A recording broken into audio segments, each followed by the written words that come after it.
പ്രസിദ്ധ തീർത്ഥാടന കേന്ദ്രമായ ചെട്ടിക്കാട് വിശുദ്ധ അന്തോണീസിന്റെ തീർത്ഥാടന ദേവാലയത്തിൽ വിശുദ്ധ അന്തോണീസിന്റെ ഊട്ടുതിരുനാളിന് ഭക്തജന പ്രവാഹം പുലർച്ചെ മുതൽ തന്നെ മൂത്തുകുന്നം ചെട്ടിക്കാട് തീർത്ഥാടക പാതയിൽ ഭക്തജനങ്ങളുടെയും തീർത്ഥാടക വാഹനങ്ങളെയും വൻ തിരക്കാണ് അനുഭവപ്പെട്ടത്. ഗതാഗതക്കുരുക്ക് ഒഴിവാക്കുന്നതിനായി വലിയ വാഹനങ്ങൾക്ക് ഗതാഗത നിയന്ത്രണം ഏർപ്പെടുത്തിയിരുന്നു.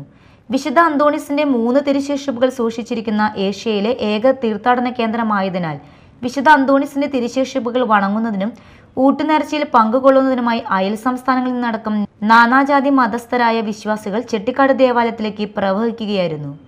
തീർത്ഥാടകരെ നിയന്ത്രിക്കുന്നതിനും വാഹനങ്ങൾ കടത്തിവിടുന്നതിനും പോലീസും വളണ്ടിയർമാരും നന്നേ ബുദ്ധിമുട്ടി. രാവിലെ 10-ന് കോട്ടപ്പുറം രൂപതാ മെത്രാൻ ഡോക്ടർ അംബ്രോസ് പുത്തൻവീട്ടിലിന് സ്വീകരണം നൽകി.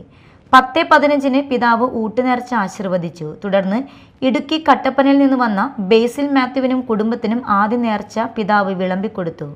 തുടർന്ന് ദിവ്യബലിക്ക് മുഖ്യ കാർമ്മികത്വം വഹിച്ചു. തുടർന്ന് നൊവേന, ആരാധന എന്നിവ നടന്നു. വിശുദ്ധന്റെ തിരുസ്വരൂപം വഹിച്ച് പള്ളിക്ക് ചുറ്റും നടത്തിയ പ്രദക്ഷിണത്തിൽ വിശ്വാസികൾ പ്രാർത്ഥനാപൂർവ്വം പൂക്കൾ വർഷിച്ചുകൊണ്ട് വിശുദ്ധനെ വരവേറ്റത് ഭക്തിസാന്ദ്രമായ അനുഭവമായി. രാവിലെ 6:15 മുതൽ രാത്രി 10:30 വരെ തുടർച്ചയായി തമിഴ് ഭാഷയിൽ ഉൾപ്പെടെ ദിവ്യബലി, നൊവേന, ആരാധന എന്നിവ നടന്നു. 1 ലക്ഷത്തിലേറെ പേർ ഊട്ടുനേർച്ചയിൽ പങ്കുകൊണ്ടു. തിരക്ക് കുറയ്ക്കുന്നതിനായി 10 കൗണ്ടറുകളിലൂടെ ഊട്ടുനേർച്ച വിതരണം ചെയ്തു. രാവിലെ ആരംഭിച്ച നേർച്ച സദ്യ രാത്രി വൈകും വരെ തുടർന്നു. തിരുശേഷിപ്പുകൾ വണങ്ങുന്നതിനും പൊന്നാവ് എടുത്തുവയ്ക്കൽ നേർച്ചയ്ക്കും അടിമ സമർപ്പണത്തിനും പ്രത്യേക ക്രമീകരണങ്ങൾ ഏർപ്പെടുത്തിയിരുന്നു. മെയ് 19 ചൊവ്വാഴ്ചയാണ് 8-ാം ഇടം. അന്ന് ഈ വർഷം ആദ്യ കുർബാന സ്വീകരിച്ച കുട്ടികളുടെ കൂട്ടായ്മ നടക്കും.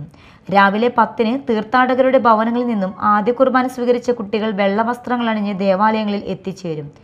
രാവിലെ 6:15 മുതൽ വൈകിട്ട് 6:30 വരെ ദിവ്യബലി, നൊവേന, ആരാധന എന്നിവ ഉണ്ടായിരിക്കും. തിരുനാൾ ആഘോഷങ്ങൾക്ക് father doctor Benny Vazhakkuttathil, father Ans Pallissery, sister Juby, Francis Kuruppassery, Alby Padamattummal, Beenan Thanappilly, Alex Palliyil എന്നിവർ നേതൃത്വം നൽകി. Media time, Kodungallur.